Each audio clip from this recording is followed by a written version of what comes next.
My people, how una dey? Una welcome o. Today na confirm Naija stew, beef stew we wan prepare. No be dat one wey dey make tongue lost direction o. Dis one, e go sweet pass sugar cane. First thing first, the beef don dey inside pot. I go sprinkle all the herbs and spices wey I wan use take cook dis food, like say I dey bless am. I add curry, thyme and some stock cubes inside, and also I come add blended onions, ginger and garlic. I blend am together, so I go add am. I go come also add salt inside am. I also put some pepper inside. E no dey compulsory o, but I just like to put am like that. So I go come turn am well well like say I dey turn pounded yam. Now I go cover the pot, put the fire for gentle simmer. Make the beef sweat small, release e own juice. E go begin boil like this, like pikin wey no wan baff. Once e don boil like this, I go top am with water, come leave am, cover am make e cook till e soft.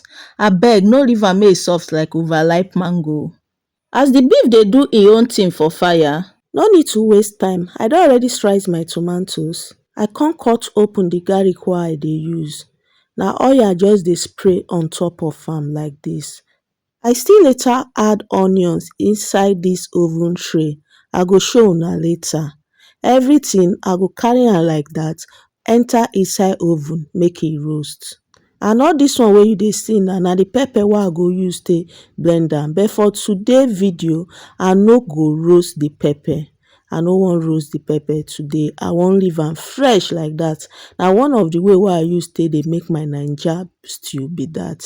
I still get many other way wey I use take dey make my Naija stew o, and none of them dey fail at all. So if you wan learn how to make Naija stew and other Naija recipe, even intercontinental recipe, abeg follow my social media handles. Follow me for YouTube, Facebook, TikTok and even Instagram. So una see na the tomatoes, onions and garlic don roast.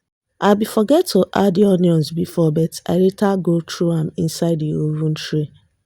As e don roast so, I go pack everything put inside blender so that my blender, including those pepper. No blend the garlic with the skin o. Once garlic roast, e dey soft like butter. Wetin you go just do na to squeeze am comot from the skin.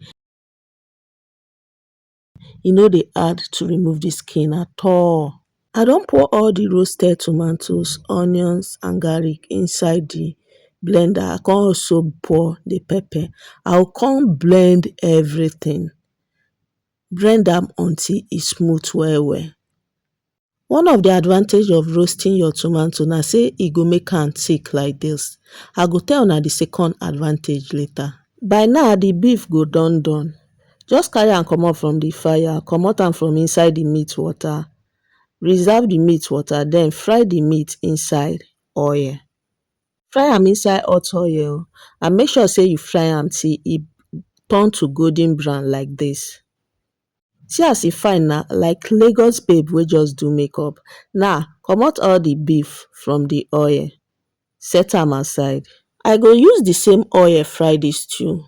I just pour in some sliced onions inside.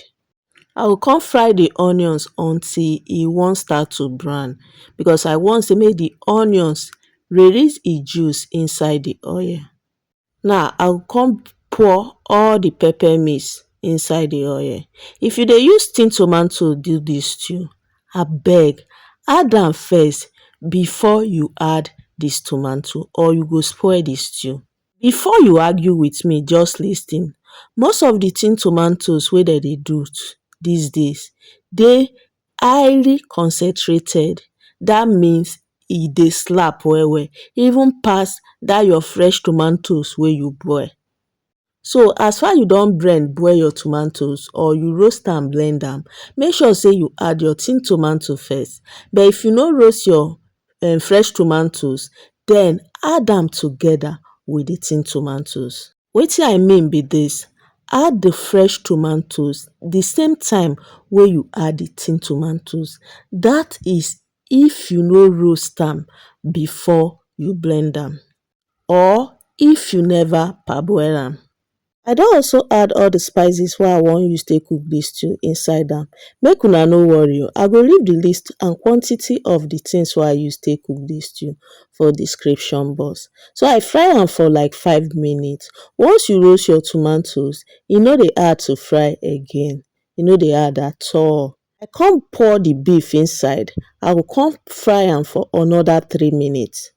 E no dey compulsory to add the beef o, I just like to add my own because I want say make the stew enter inside the beef. Now another advantage of roasting your tomatoes na say e go make am easy to fry and also e dey give stew special taste. Now I go add the meat stock, that is the meat water, inside the stew, come stir am very well. If you feel say the oil too much, you fit remove some, use am cook another meal, maybe cook something like jollof rice. Now I go come cover am, leave am make e cook for about 5 minutes and our stew don ready be dat o. Chai, with the kind aroma wey dey come out from dis stew your neighbor go surely come knock for your door.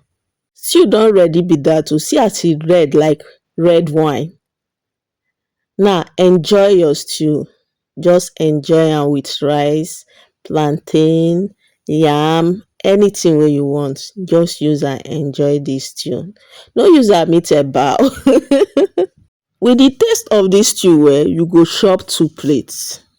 Oya go try dis recipe, dis method for your house and come back come tell me say I be cook wey sabi. If you don dey watch up to dis point and you never like dis video, haba wetin you dey wait?